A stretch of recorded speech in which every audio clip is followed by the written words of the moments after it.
Hey, what is up, guys? It's Giltspire here, and welcome back to Champions of the Fog.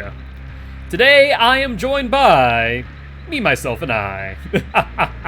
Today, it's going to be a bit of a solo cast, so hopefully you guys do enjoy. With that being said, today is going to be a match between 4 Dwights, 1 Locker versus Milkshake Mafia. We are going to be playing on the Wretched Shop, followed by the Suffocation Pit. That being said, let's jump right on in as these two teams are ready, if I do believe. Giraffe, is that correct?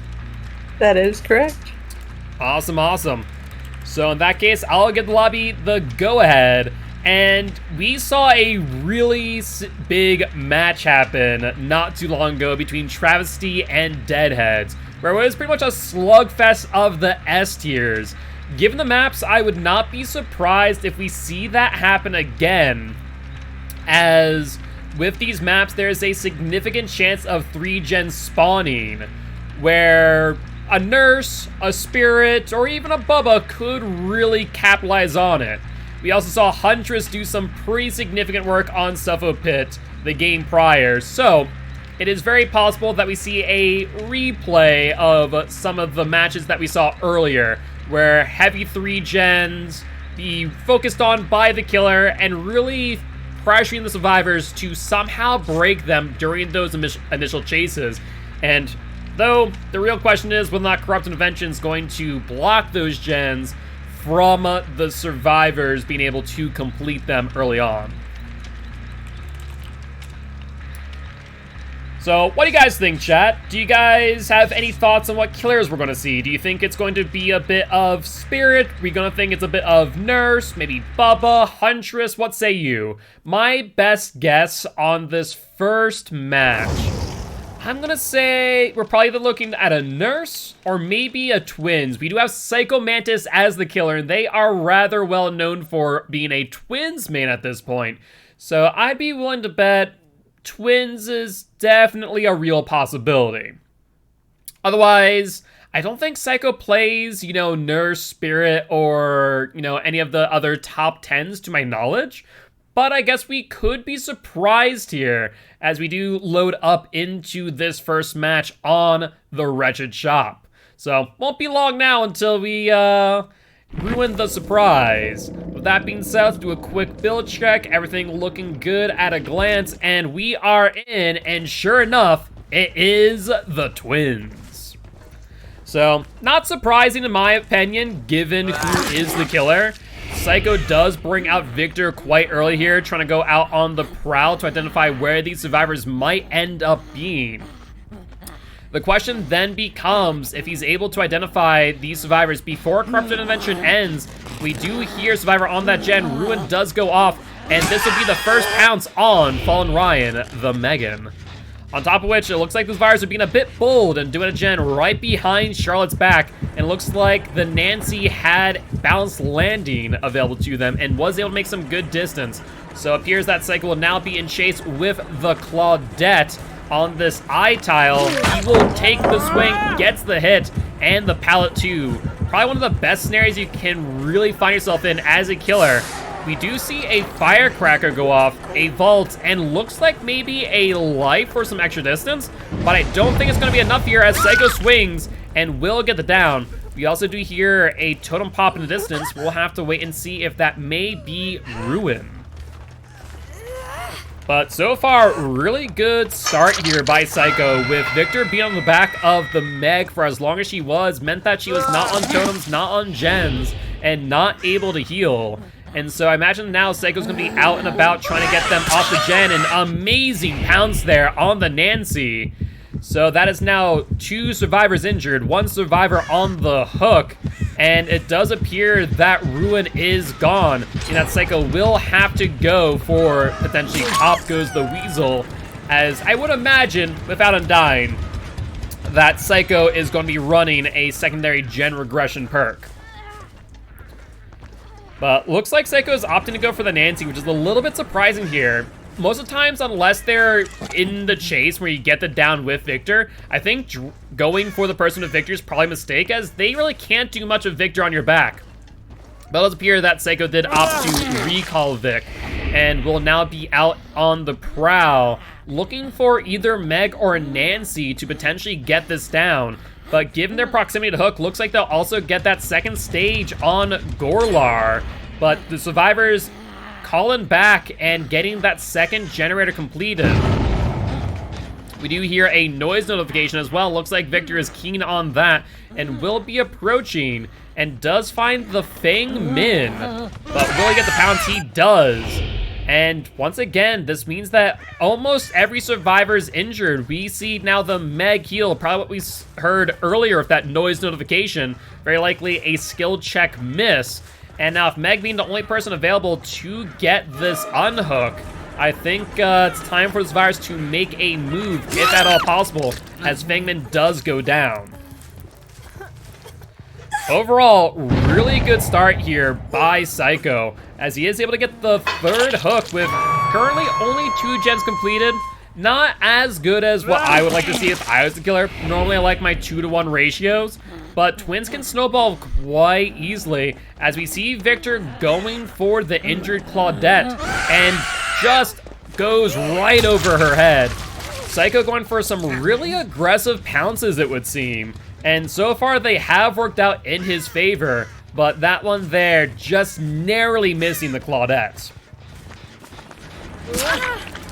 And interestingly enough, I do want to note there, we see a broken stats effect applied to the Nancy, suggesting a forced penance play. So it looks like we're getting some forced penance twins, which I actually do really like in comp play, where we do see a lot of body blocks. It makes a lot of sense over Sloppy Butcher, which is what I would normally use in pubs, if not Scourge Hook, though unfortunately currently not allowed in this season of COTF.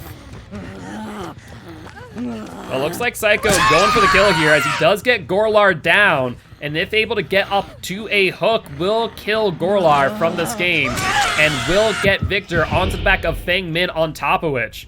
So we now have 1 survivor down the ground, 1 survivor broken, and 1 survivor babysitting Vic, as they will make an attempt to crush. And we do see scratch marks at that pallet, so I think Psycho will be keen on the potential pallet stun coming up, though we also see blood on the ground, suggesting that this is more likely not the Nancy, and on top of which, a potential unbreakable play from the Claudette, as she is able to get back up and trying to get to this pallet before getting downed.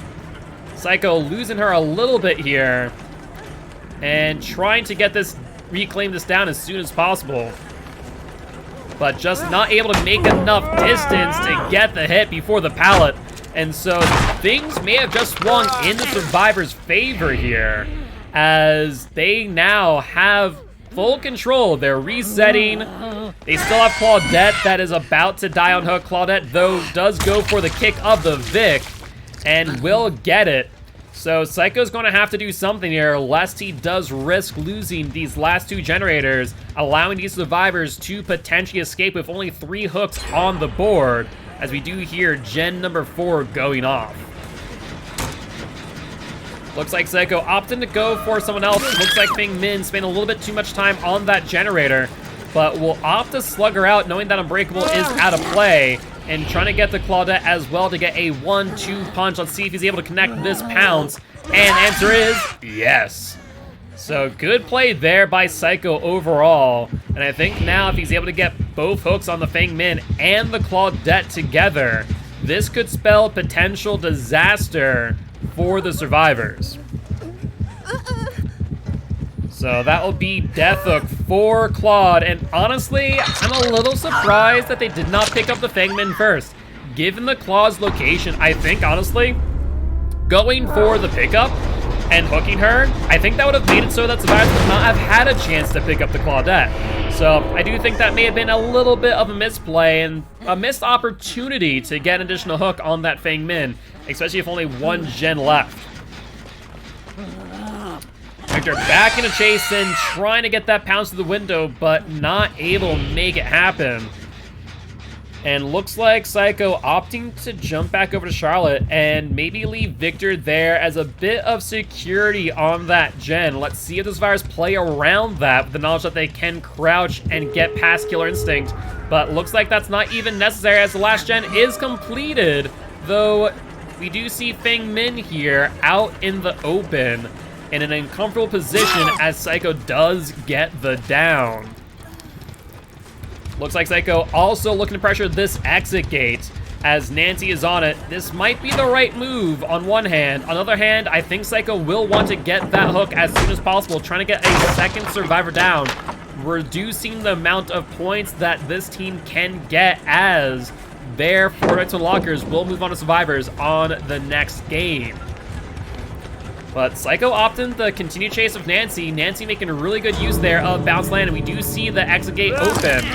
Now Psycho opting to go for Victor, which if he's able to get the pounce on Nancy, will apply a Blood Warden-like effect, making it so that Nancy is not able to escape with Victor on her back, or if he's able to get the Nancy down, allowing to pick up, but unfortunately, a little bit too late. 2 survivors out, and now going back for the Feng Min. If Feng Min is able to get the hatch in time, that would be a huge, huge play. But it does appear Feng Min will be found in Shack, and that'll be another hook plus progression. Final points for this game. We're looking at 29 points for Milkshake Mafia, 22 points for Fortnite Unlocker. A close game to say the least, but I imagine closer than what Psycho would have liked otherwise. So, only a 7-point difference as we move into Game 2, where the rules are reversed with Milkshake Mafia as the killer and Fortnite Unlocker as survivor on the Wretched Shop. So, I like the builds that we see here. Some interesting use of Blast Mine did give the survivors a little bit of time to escape at that point in time when Psycho was kicking. We do see Repressed Alliance, which I don't believe we actually saw during that match. But overall, some interesting builds and overall good usage of resources throughout the match on both sides. Though Force Penance we did see activate a couple times, did not really get too much or too many activations. So, you know, maybe Force Penance might get traded up for another perk in the future. We'll have to wait and see. Of that being said, let's take a look and see who is going to be killing for Milkshake Mafia. Looks like it will be Fallen Ryan as the killer. Though I have played against Fallen Ryan in a few occasions, I'm not exactly sure what killers they main. So I don't exactly have any educated guesses on who they might be playing here. I guess we'll have to wait and see. That being said, what do you guys think of that last match? Do you think, you know, Twins played that optimally? I still think there are a few misplays there, but overall, really good showing from Psycho Mantis. I think what really screwed him up in the end was that unbreakable play, as well as not getting to pick up on the Feng Min and then the Claudette, which could have opted or potentially gotten them some more pressure during that time. So overall, think good plays. Still think could have been optimized just a little bit more, but hey, that's what practice is for, and what lessons still need to be learned. But as we get this lobby set up, what do you guys think? What killers are we going to see from Fallen Ryan? I think one killer that they might use on a regular occasion is Billy. So maybe say Hillbilly this match, which I would love to see. We have not seen a lot of Hillbilly. What do you guys think? I think maybe Billy or potentially... What else?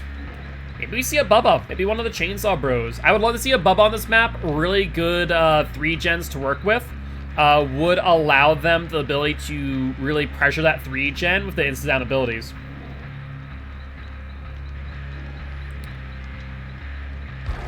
Well, with that being said, let's take a quick aside. Let's take a quick aside and talk about what's coming to live in just over a week. So, for those who have not been keeping up with what's coming in the mid-chapter update, this is honestly probably one of the biggest updates that we have seen in Dead by Daylight in a very, very long time. So I know I've mentioned it on a few other games. We talked about boon totems built to last and some of the killer buffs coming down the pipe.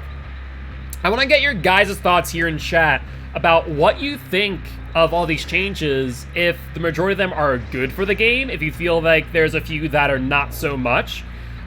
Personally, I just really think that the built to last is a little bit too much of a buff. I think in a vacuum, if you're just looking at built to last with 1 charge or 2 charge, could be pretty insignificant, but with like a good commodious and streetwise, it's interesting. You want to play Billy, but we've had a not good chance for me to bring him out? Yeah, it can be hard. It can be hard. Billy is kind of one of those killers that's really hit or miss. He really does need a lot of room to work his magic, or at least good tiles. Certain tiles just aren't good for him. So, I would love to see some Billy. Could see some Wraith.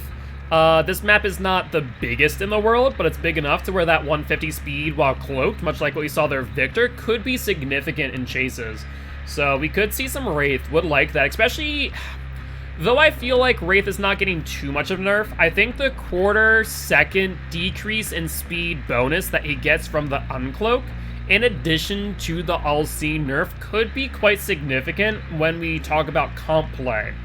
I think Wraith is already pretty fragile as is, and so I think those little nerfs, you know, could really knock him down a few pegs when it comes to comp.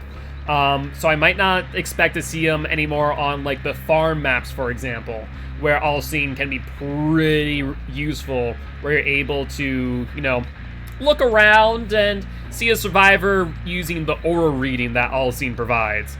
For those who aren't aware, all-seeing getting nerfed from 12 meters with aura reading down to 8 meters, so you kind of have to be a little bit more on top of them. What that might mean for comp play is that you will have to maybe use it for the mind games and less for trying to find the survivors. Bill's 2 OP right now. I think they can do more with nerf to boon totems. Yeah, I'm a bit concerned about boon totems. It's why right now, if we're looking at the current builds of boon totems and build to last, we are probably going to ban both. So built to last, the main concern is not toolboxes. Yellow toolboxes plus streetwise is kind of meh. You're not going to get too much value there.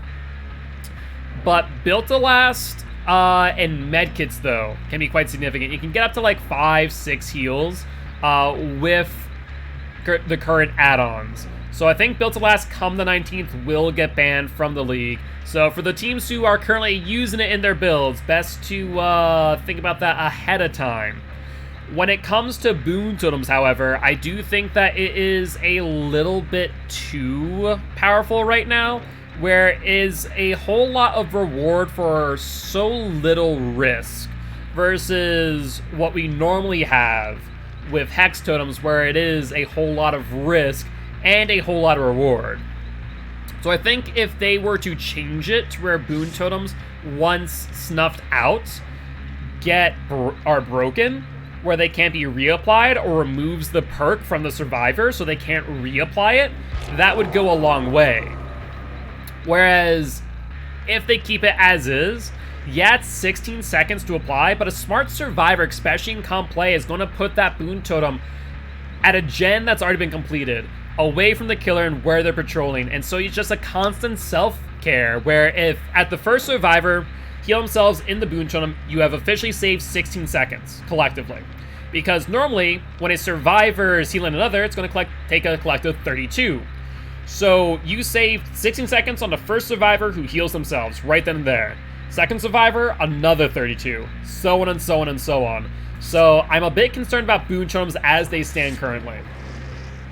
You're excited for the people. Think the reduction in its broken stats effect to 60 seconds makes it more viable to use.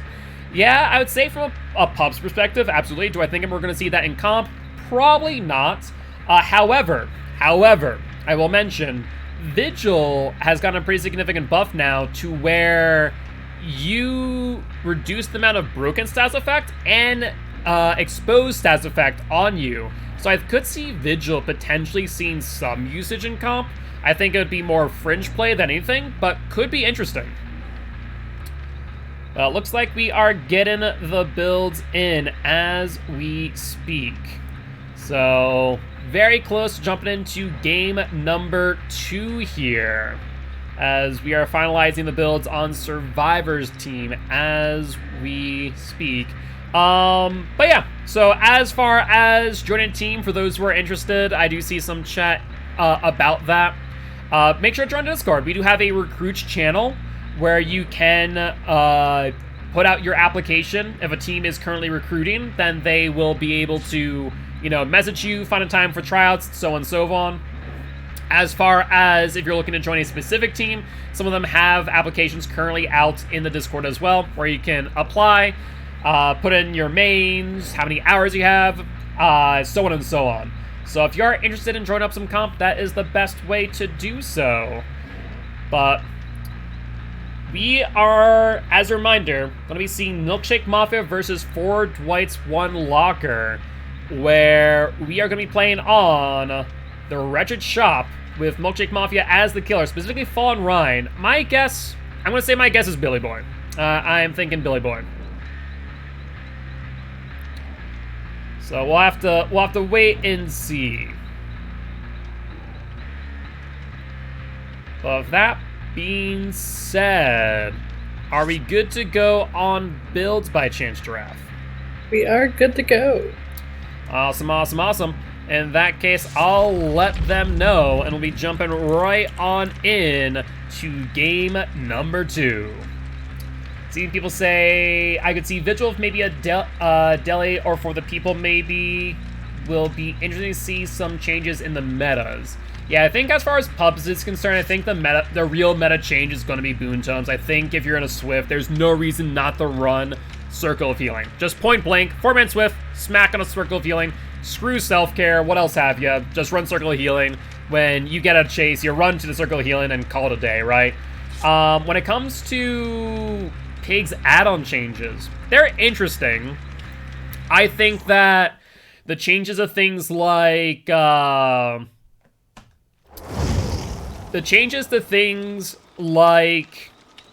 Tamper Timer are good overall for your average survivor. It does weaken Pig pretty significantly, and I do wish that they would have buffed Pig on top of which, because her base kit is pretty weak. At the end of the day, a lot of people look at Pig's ability not as a gen slowdown, but more of a, you know, potential RNG Mori, which for the most part, if you're not running Tamper Timer at the current point in time, you know, it doesn't really happen. So I do think that there is something to be said that Pig does need a little bit of buff. And I'm hearing, and I'm not sure if this is right, you guys can confirm or deny this, that Legion is being looked at next, which, funny enough, we've been talking about here on stream.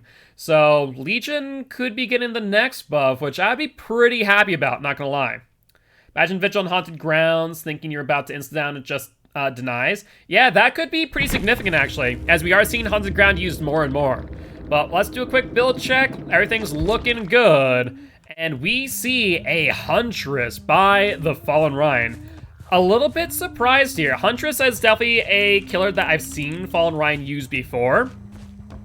The question is whether or not Huntress is a good match for this map. You know, if Wretched Shop is a little bit too cluttered between trees and obstacles for Huntress to really get a lot of value.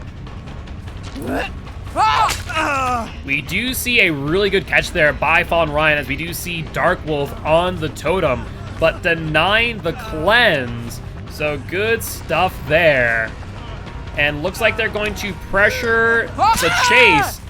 Probably could have gotten an M1 there, but, you know, wanted to be a bit cheeky and maybe trying to get a quick hit to try and get those fires off of this totem.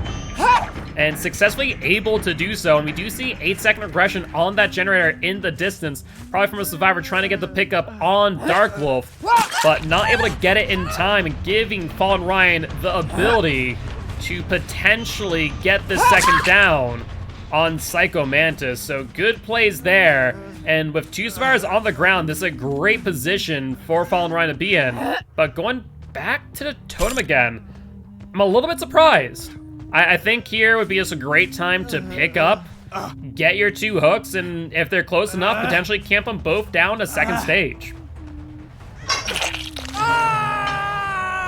And much like that little bit of the hesitation, you know, we see Psycho Mantis get back up, so from a lot of pressure to losing some in the moment, that could be a huge misplay for Fallen Ryan here, if the survivors are able to capitalize on the additional time.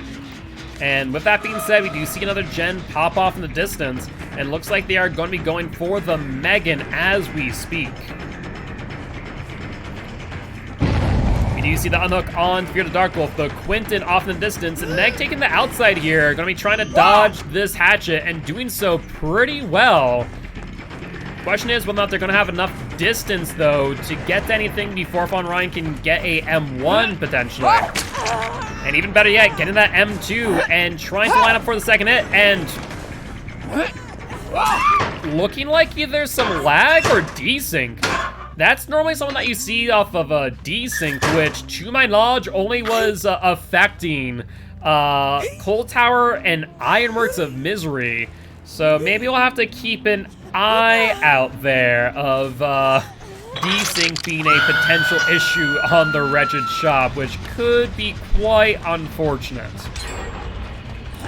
But as we do get the second hook for the Huntress, so too do we get the second gen for the survivors. And once again now on Dark Wolf, and opting to drop Chase and go back for the unhook. Honestly, pressuring that Chase may have been the right play, allowing them to potentially get Dark Wolf on a second stage. But looks like they're going to pressure the Meg here and potentially go for the second hook on her before she's able to recover. That'd be quite significant and does get the down. The question is, will they risk the decisive strike? They don't right away and just narrowly miss the Claudette as she does dodge that hatchet crossing right in front of her face. However, these survivors are not going down without a fight, and Huntress right now, in a situation where they are on 1-for-1 on hooks the gens, which is not a great position, especially as a 110 killer. You know, not an M1, but still 110 killer. You know, 1-to-1 on hooks the gens can be quite difficult to play around, especially if you don't have a 3-gen to work with, which, looking at first glance, they do not have. But great hit on the Claudette. Looks like they're going to try and line up for the Felix, and they do get a great hit right there. It looks like they're going to opt to try and tunnel out the Meg at this point in time, which might be the smart play here. But unfortunately, that might also give the survivors enough time to finish out the last 2 generators, as Ruin is actually still up, so we'll have to wait and see how well these gens are progressed, as we saw the majority of Fortune Locker off of gens on the unhook, and Huntress opting to drop Chase. Once again, I'm a little bit surprised here to see these chases drop so suddenly. Yeah, on one hand, you're worried about the generators. On the other hand, you know, getting that survivor out of the game in this moment would be huge for you. It'd allow you to worry less about the generators in the long run. But maybe because there's only 2 left, you fear that there's going to be 1 gen with 60 seconds or 80 seconds, 1 gen for 40 seconds, and you're going to just find yourself in an awkward position. But not as awkward as Huntress not having any hatchets and trying to go for an M1 down. Surprisingly, Felix trying to take a body block while injured. I do have to question why, but looks like Claudette was able to heal herself. Maybe she was 99, just was not able to get it off safely. But Joker will go down, and does look like they're going to be up on a hook now for the first time. And giving this Huntress a pop goes the Weasel.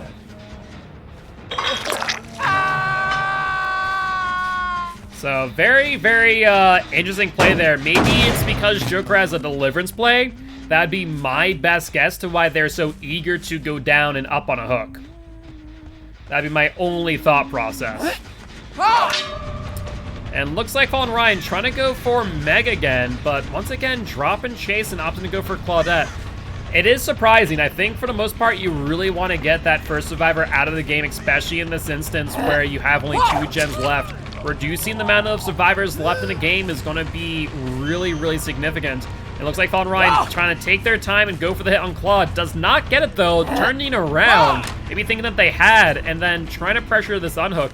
I think they're going to find themselves in an awkward position when Joker unhooks themselves with Deliverance. I'm willing to bet. Last gen goes off, and now the survivors are primed and ready for a potential escape. And there is Deliverance, as expected, pretty much last moment possible. And Fallen Ryan now in a chase with Joker. Exit gate already open. Joker trying to go for that dead hard. Not able to. The question then becomes, does Joker have Decisive Strike and or Unbreakable? And the answer is yes on the Decisive Strike, and that will allow Joker to escape. That is one survivor out. That is two survivors out. Will they be able to get the third and the fourth? Psycho healing, and that will be the 4-man out with only 4 hooks. So nicely done by Fortnite's Unlocker there, resulting in a full 50 points for the survivor team and 16 points for Milkshake Mafia's Huntress. Total score as of this moment, 45 Milkshake Mafia, 72 Fortnite's Unlocker. So Fortnite's Unlocker doing a great job bringing that game back from a rough game 1. As we move on to game 3, we'll be moving over to Suffocation Pit. We'll have to wait and see if Fallen Ryan chooses to kill again, and if so, what they decide to bring. Suffa Pit known for the 3 gens, and for killers basically sectioning off a side of the map and claiming it as their property, and threatening the survivors to cross their border. But we'll have to wait and see.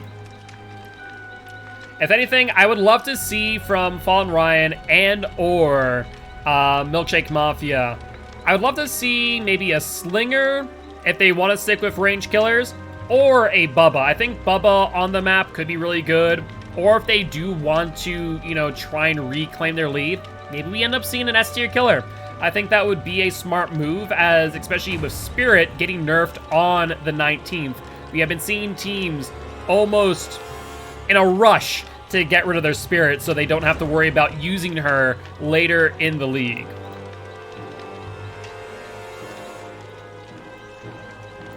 So what are you guys' thoughts? If you were in the shoes of Milkshake Mafia after a bit of a rough killer match and you're on Suffa Pit, who would you end up bringing? Would you bring one of the Chainsaw Bros? Would you bring a Nurse, a Spirit, maybe even a Blight? I don't think Blight will be that great on the map, but you never know. Some people might say otherwise. Personally, for me, I wouldn't want to play Blight. I think I would want to bring maybe a Nurse, maybe a Spirit, probably a Bubba. And for those currently talking in chat, yes, so stretch res is not condoned in COTF. However, and there is a however there, I understand that it is not really possible to police. So, my ask of you is that you use things that are considered common aspect ratios. And so that does mean things like 1440 by 1080, but does not mean things like 1080 by 1080. So that way, hopefully, it's kind of a middle ground saying, okay, you can use stretched, but not like stretched, if that makes sense. So that's my personal stance. I remember back in Vigo's court, we tried to police stretch res, and it just became something that was almost a impossible task. So we opted to play a little bit safe, a little bit easier. Well, that being said, I do believe that the Survivor builds have been submitted. Are they good to go, Giraffe? They are good to go. Awesome, awesome. Looks like both teams are on top of their game. I'll let them know that they are good to go, allowing us to jump into game number 3 of Milkshake Mafia versus Fortnite's Unlocker, this time on Suffocation Pit with Milkshake Mafia as the killer. So, I'm putting my final bet on a Billy. I'm gonna say Billy. Do I think Billy is the right choice? No. Do I think it's gonna be a Billy? Yes. We'll have to wait and see, though. We'll have to wait and see. Thankfully, we won't have to wait too long, as they are already loading on up in the match as we speak. Yeah, 1440 by 1080 is a common aspect ratio, so yes. Does it still give you a bit of stretch in certain scenarios? Yes. But is it so much so that it is significant enough for us to warrant any concern? No. So that is what's referred to as a common aspect ratio, so you're good there. But that's what I find a lot of people 1440 by 1080 is using. So no worries there. It's really the things like the 1080 by 1080s that we don't want to see as much, as they do, in certain circumstances, give both survivors and killers alike a little bit of advantage. But after a quick build check, we look to be good to go, and we see the Pyramid Head, the Executioner himself. So actually, I really like the execution on this map. For those who may have watched Sample Texas match versus Cerebral Assassins, you would have actually seen me play as the Pyramid Head on this map. And, you know, pretty much did exactly what I said, which is draw a line in the sand and say, okay, this is my side, that's your side, have fun. And as survivors went across the map and got to a certain point, they were not chased any further. And we do see Meg on bounce landing in some good distance here. This would be a great time for Pyramid Head to probably dodge chase and potentially protect their ruin, right? Which is exactly what they did. I think if you're able to keep ruin in this area and are able to keep that 3-gen after Corrupt Intervention is over, I think you're in a really, really strong position. But Fallen Ryan does go a little bit further out. Honestly, after looking at the gen spread, I don't think this is the right move. I think that in the instance that they wanted to keep their ruin, they should have stayed at that 3-gen, as we do see ruin go out. We kind of look at the gens. I actually noticed something. How many gens do they have on that side? It's 1, 2, 3, 4. Okay, they do have 4 gens on that side. Yeah, that's the side you want to keep. You want to play on Suffocation Pit side, not on Shack side, because if you do that, it puts the survivors into a really, really weak position. But Fallen Ryan, once again, opting to go for the down on Dark Wolf. And if they're able to get the hook here, and then able to pressure both the gens and the hooks alike, that could be a huge, huge play. We do, however, see a 8-second regression on the generator at the hill. But Fallen Ryan opting not to play that gem.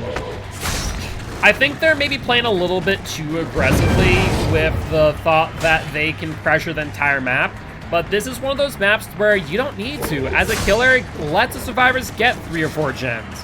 You know, take your time, because, yeah, you do give them a lot of points, to be exact 14 points for 4 gens, but as long as they're not able to get 4 out, you're sitting pretty at the end of it all.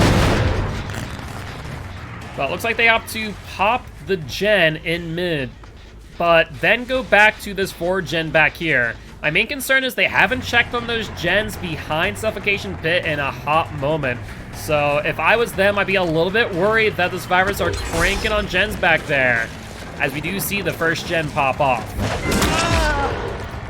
Very good patience on that Punishment of the Damned, getting a very good hit on Dark Wolf, and this would be a very good chase in my opinion. As long as they're able to get the down in quick succession, which they are, and I think the right play here, put them in a cage. If you put them in a cage right now, based on your positioning, it will end up putting them at the far side of Suffocation Pit, which would allow you as a killer to protect your 4-gen while also being around the cage. Because at that point in time, if they uncage, they don't have access to BT, they don't have access to DS, they don't have access to Will Make It. The deliverance has not been given yet to a survivor that even denies them deliverance value.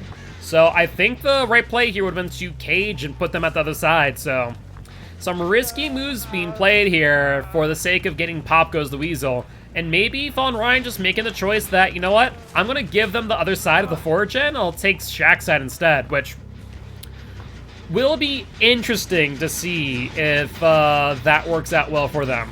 I'd be a little bit concerned if I was in their shoes, but I think the damage has already been done, realistically speaking. As we do hear that second gen pop off, and looks like it was over on Suffocation Pit side. But we'll have to wait and see, as we do see Dark Wolf on hook.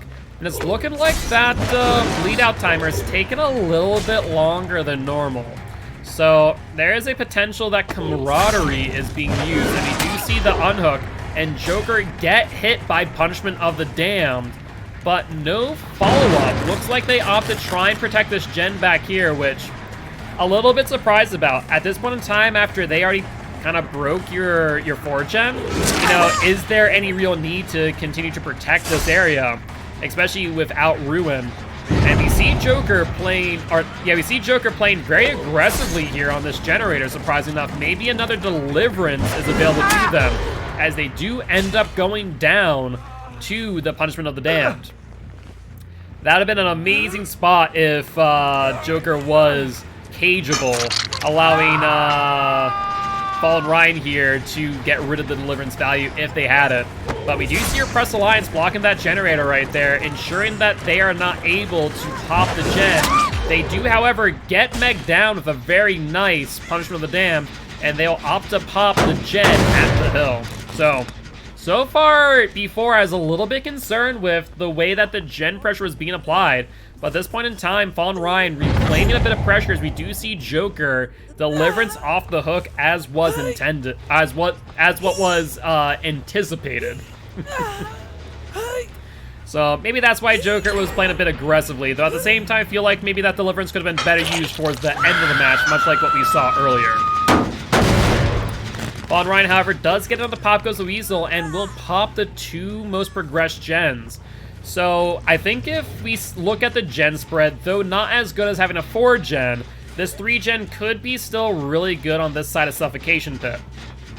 So I think they need to play a little bit reserved here, as we see them play a bit of a game of King of the Hill, trying to look around, identify where these survivors are, and that there is the 4th gen. Honestly, if I'm in their survivor's position, I would go for the gen just out of line of sight towards the other side of Suffocation Pit, where they're able to not be seen by Pyramid Head. Looks like Ryan is kind of keen on that idea and starts heading towards there, but sees the 8-second regression and opts to double back to the hook, as they have roughly only 15 seconds remaining before hitting second stage. So the survivors have to make a move now if they're going to make one at all. And sure enough, looks like within the next 3 seconds, that will be second stage for the Meg. So really, really well played here, and getting some really good value. It's now just time to wait and see if the value that they have gotten will be enough to carry them through the rest of the match. We do see a chase now on Psycho Mantis. Unfortunately, I think Psycho's making the right choice here, and Pyramid Head now puts themselves into an awkward position. If they continue to chase for the down, they will end up losing a generator and potentially the rest of the survivors along with them. Well, it looks like that gen over there is still regressing, and if I'm the survivors, especially if Hill regressed, the one by Water Tower regressed, I think going for this gen here is the right play. And looks like Joker trying to desperately get Pyramid Head away from that gen. I'd be hard-pressed not to think that another survivor is over there as well. And this is a great spot for Pyramid Head. This is exactly what you want to see. You want to see the survivor over here, still within your 3-gen, but amazing dead hard by Joker. This, however, will result in a down here, as we will get Joker back on hook, and at this point, Fallen Ryan can pick him up knowing full well that no decisive strike is in hand. However, we do see the last gen complete, and the question then remains, should Fallen Ryan stick by this hook or try and go for another survivor? Ideally, go for a survivor who has not been hooked more than once, allowing them to potentially get some additional points. But with that being said, that is first survivor out, second survivor out, and third survivor out, resulting in a 7-hook game with Joker dying on their second hook. That there results in 38 points for Fortis and Locker, 26 points for Milkshake Mafia. That is 71 points total for Milkshake Mafia and 110 points for Forward White Swan Locker.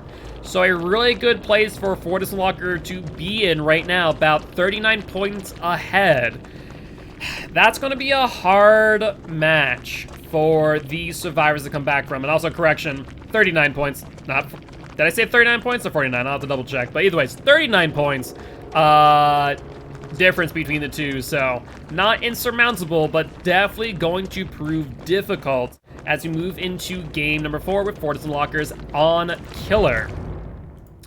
If you look at the quick breakdown and see how many survivors could theoretically escape without Fortis and Lockers doing anything, it looks like Milkshake Mafia is going to need to get the 4-man out. If Fortis and Lockers were to do nothing, and I mean literally nothing, get 0 hooks, then they would only lose by 11 points, which means, theoretically speaking, if Fortis and Lockers were to simply get 3 hooks, then it would end up giving them a win even on a 4-out.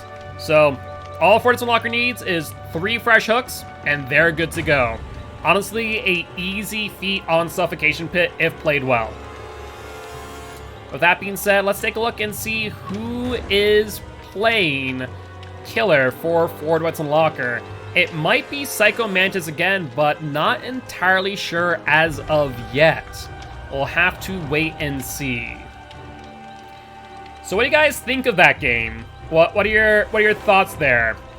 You heard my thoughts and my opinions that I feel like they overextended a lot in chases and kind of not really choosing a side to plant themselves on. Do you guys agree with that thought process? And this is not being critical. I want to make it clear on what the intention is here is, you know, if I'm Milkshake Mafia, I'm looking at this VOD later down the road, I want to be able to say, okay, that's what we could have done better. So, you know, that's my 2 cents. What about you guys? Do you guys think that maybe there's too much of an overextension in Suffocation Pit, where maybe they were going to, you know, stake their claim on the 4-gen, especially the 4-gen there, right? Where that was a really, really good spot to kind of set up shop, get a hook, and just sit there, as we kind of saw towards the end, but may have been a little bit too late at that point in time, as they had some really good gen pressure going for them. At least the Survivor side is that is, of course. And in this instance, if you're looking just for 3 hooks, what are you going to bring as Fortis and Lockers? My thought, you know, you don't need to bring an S tier and A tier killer here. I think, honestly, you could go with a B tier killer. Might be a pretty good choice here, I would say. I'd say maybe we did see Huntress do really well against, what was it, Deadheads? The previous series, so maybe we see another Huntress again. They also get 1 person on hook and camp them to death to deny 12 points needs. That's true. That is true. I mean, that is a fair assessment. You know, initially I'm just looking up the minimum amount is necessary, so I guess you're right. All they theoretically need to do is get that first hook and progressions, and that will result in 109 for Milkshake Mafia, 120 for Forward Whites. So yeah, you're right. All they need, theoretically speaking, is that first hook in camp, and that'll be the game. So it's going to mean that these survivors are going to have to play very, very smart and very, very slow to try and ensure that they do not give Psycho Mantis here their first and possibly only hook. So that is a very, very fair call out, and one that, at face value, I did not think about. Yeah, I would tend to agree with that Milkshake Mafia could have probably patrolled their area a little bit more and did definitely overextend in certain chases. I think that is a fair assessment based on what we saw. But that being said, we are going to be jumping into game number 4 here in just a few moments. We're currently collecting all the builds as we speak from both killer and survivors alike, as we are anticipating a very difficult but intense game number 4 for Milkshake Mafia Fortits and Locker. I think at the end of the day, you're going to have just some really, really good chases by Milkshake Mafia, where they are going to have to pretty much keep them busy for as many gens as possible. I think if they're able to accomplish that, and just pretty much just let the killer chase one person consistently, and get, let's say, 3 gens completed. You know, of course, then your killer's going to just face camp and try and reduce points. However, you know, not saying that's not impossible to unhook, unless maybe it's Bubba or Billy, which if Psycho does bring Billy Boy or Bubba, it would be very difficult for Milkshake Mafia to try and get that unhook. So that could be pretty interesting, to say the least. And I will say, if I'm remembering correctly, Psycho, back in his Vigo's Court days, was a Billy main. So I would not be surprised if we're not looking at an A or S tier killer, that Billy Boy might get used. Tis possible, tis possible. But with that being said, we have the Survivor builds all set and ready to go. At this point, we're just waiting on our killer build. And then we'll be readied up here momentarily. As we are approaching our last match, I do want to note that we do have no other matches after this one here. So we'll be in anticipation for the next match, the Saturday, or this next coming Saturday, where we will be starting off with Monarchy versus Object of Depression at 10 a.m. CST, followed by Immortal Alliance versus Prestige at 12, Cerebral Assassins versus How Do We Get Here, or Cookies versus Sample Text at 2 p.m. CST. And last but not least, Regicide versus Undying Alliance at 4. So definitely make sure to mark your calendars if you haven't already, or just, you know, take the screenshot that we have over on the schedules channel in the Discord. But with that being said, looks like Fortits and Locker making a quick substitution. Looks like they're going to be subbing out Psycho Mantis for our friend Fear the Dark Wolf. So let's jump into their lobby and kick things off here. As looks like maybe Fortits and Locker switching up their plan, switching up their strategy just a little bit to maybe play more towards their strengths. Maybe they're thinking, okay, Psycho, we don't want you to play killer right now. You know, you're normally maining a lot of A or S tier killers. Let's bring in someone else who might specialize, might be a bit more of a variety killer, right? You might be playing someone like, you know, Billy, maybe Wraith, maybe Huntress, maybe even a Legion. You know, we were talking about Legion earlier. We very well could see a Legion. 'Tis a real possibility.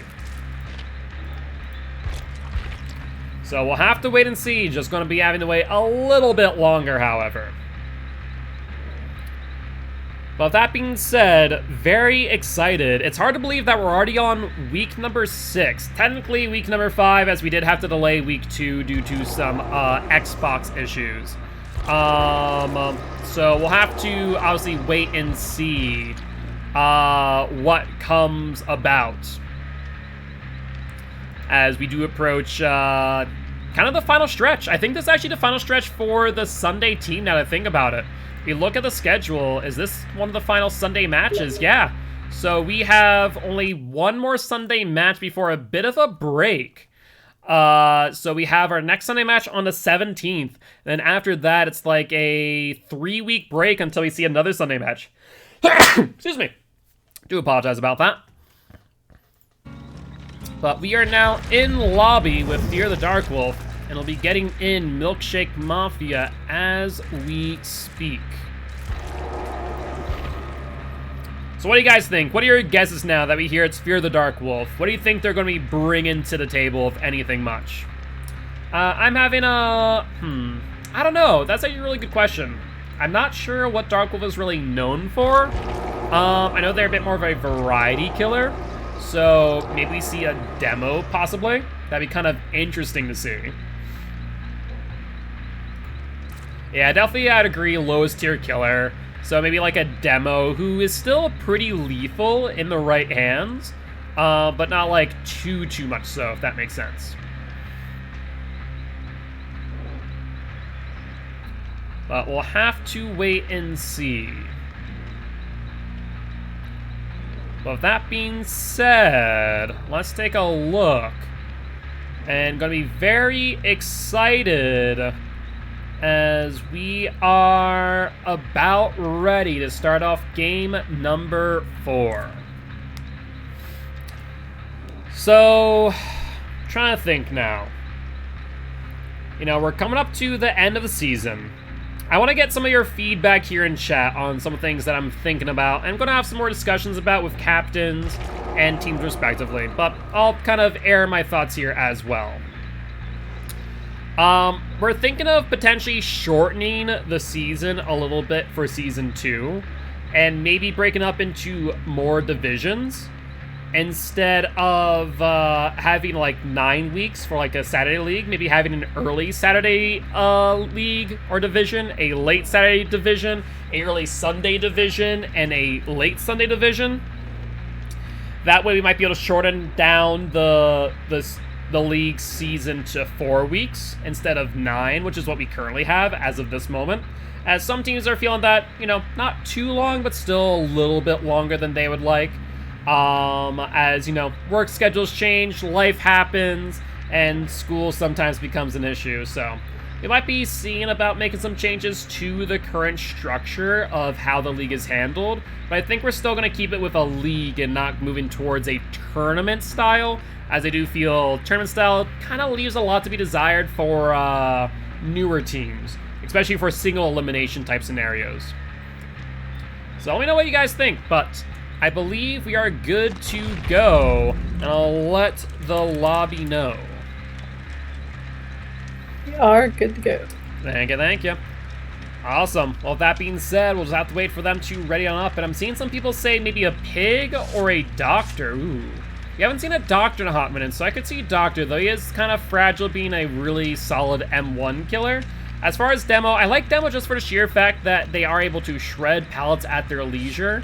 While at the same time, pig is nice because of that that gen slowdown, and you also might get some of those cheeky mories, especially if your boxes spawn on your side of the map. And you kind of just sit there and go, cool, I have 2 boxes here, you have 2, maybe 3 boxes elsewhere, let's see if you get lucky.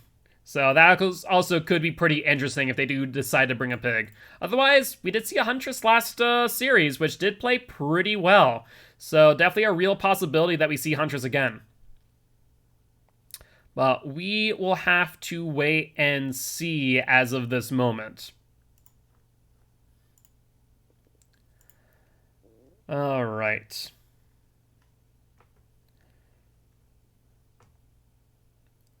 I think a short division would be great. Take winners and runners up each division, put them in a tournament. That could be an idea. I do like that thought. But after a quick build check, we are good to go. And sure enough, it is a Huntress. So let's see if they're able to play as well as we saw Spooky Joe play on Travesty on this map. And if they are, this will be a pretty good match. First throw, not looking too great, but able to follow it up pretty quickly. And another whiff by the Huntress. So far, Nancy making some pretty good distance here, but opted not to go for the vault, surprisingly. However, Wolf does, but may have lost some distance in the chase because of that, as they've officially lost Nancy in chase, trying to identify where exactly they went. But if they just kind of keep it cool and allow themselves to spend time around these generators, I think they can play it well and still reclaim a lot of good value. Looks like Wolf was anticipating a potential dodge there by Meg, but Meg just held W and prayed. And Wolf not able to get the hit, now finding the Claudette, and she will... Looks like potentially dodge the hit, but does get hit on the double back. We do see a firecracker, does not make it, and no blind from it. This will be a last hatchet for Huntress, and they do miss, forcing Wolf now to go for an M1 play. And as we know, Huntress is a M1 110 killer at this point. And unfortunately, Auto Aim cutting that corner a little bit close, resulting in a pallet stun. Wolf now having to be a little bit concerned about that gen over on the hill where we saw the survivors working on earlier.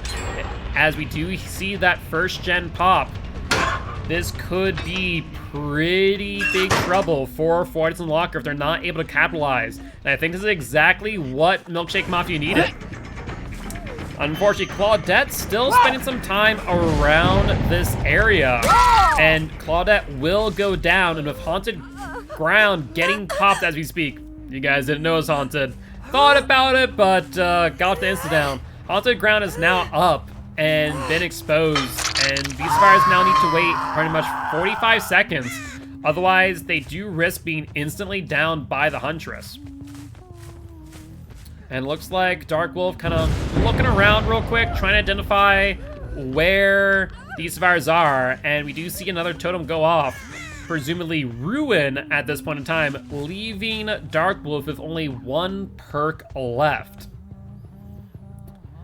I think this is the right play. Just sit here, wait for the survivors to come to you. Honestly, if I was him, I would face camp it. I'd say, screw it. I'm gonna be right in your face and not really care all too much. Because as we did mention earlier, as long as Dark Wolf is able to kill off one survivor, that is the game. But Milkshake Mafia not taking this lion down, doing some gens in the meanwhile. But looks like we only have about 10, maybe 5 seconds left before Gorlar goes on to second stage. And Milkshake Mafia potentially risks losing this match. They have to make a move at some point, as Gorlar is now at risk of going to Death Hook, whether or not they get taken off of the hook. So maybe Dark Wolf just saying, okay, cool, we know our strategy. We just need to kill off one survivor, and that's the game. We see Nancy trying to approach and trying to maybe take attention away from the hook behind him. And Dark Wolf maybe playing this a little bit too aggressively, where survivors may have been able to get behind. But it looks like Gorlar, still with another 30 seconds on hook, has not been saved yet. You probably need 2, if not all 3 survivors to come for the unhook, and we do hear a fast vault from the Feng Min. Dark Wolf takes the hit on the Feng Min and does miss the hit on Feng Min. So unfortunately, not able to secure that kill and just overthrowing that hatch as well. Missing the M1, panicking just a bit. Gets the BT hit on Claudette. It is a bit of a mess here as things are going awry for Dark Wolf. Dark Wolf right up the hatchet though, and just aiming a little bit too far to the left, missing the Claudette. Right now, Force Walker is at 117. If the survivors were to get a 4-man out at this point in time, they would still be up by 4 points. So if Dark Wolf is able to just get one more hook here, he will be in a position to potentially tie the match. He's able to get a progression that will result in a win. However, it looks like he's now in chase with Meg, and Meg is in no man's land. There's the Dead Heart going for the pallet, but Dark Wolf misses the shot with the hatchet, and Meg will try and replay for the pallet, and Dark Wolf just narrowly missing on this really, really tight loop. Meg being very keen here, playing it safe, and just trying to get Dark Wolf to potentially miss all of their hatchets, and missing their M1 as well. Von Ryan making some really good distance, and with Dark Wolf now out of hatchets, is in a dangerous, dangerous position. Almost as dangerous as Von Ryan trying to vault this and unable to get the bait. That there is the last gen, and now will be 21 points for Fortis and Locker. If in the instance Milkshake Mafia is able to get the unhook and the 4-man out, this will result in a tie game as we go on to another round between Fortis and Lockers and Milkshake Mafia. However, if Dark Wolf is able to secure the second stage, that will be the game. I think at this point, Dark Wolf just needs to literally sit in front of the hook. I think that they are being maybe a bit too aggressive here, or maybe giving Milkshake Mafia a little bit too much leeway. So, question is whether or not Milkshake Mafia will be able to make this work, and Dark Wolf trying to keep an eye on where the survivors are, keep an eye on that Fang Min, but is it possible that another survivor might be trying to sneak around, going for that unhook? Looks like he will go for the M1 on the Fang Min. Fang Min going for the unhook as we speak, but Dark Wolf getting the down on Fang Min. All he needs to do is hook the Fang Min, and this game is over. Looks like he's opting to go for Meg, however, which I think is the mistake. All he needs to do is get this hook, and we do see the Nancy on the pickup. Not able to get the down. There's the pickup from Fang Min, and that there will be the game. Even if the survivors were to get a 4-man out at this point, they'll be 4 points down at 121 to 125. So at this point, it is Fortune Locker's match. Honestly, really good game though. Some really long chases, allowing for Milkshake Mafia to pressure gens. And we do see a progression on Fang Min, and looks like they'll opt for the 3-man out. So that will result in 109 points for Milkshake Mafia and 128 points for Four Dwights, One Locker. With that being said, congratulations to Four Dwights and Locker for that hard-fought victory. And GG well played to Milkshake Mafia. With that being said, guys, that there will be the end of today's stream. As always, I am your commentator, as well as your commissioner, Giltspire. I'm an educational Dead by Daylight player, here to teach codes how to play Killer and survivors how to play against Killer. If they are interested in stopping by saying hi, I'll be live tomorrow at 7 p.m. CST.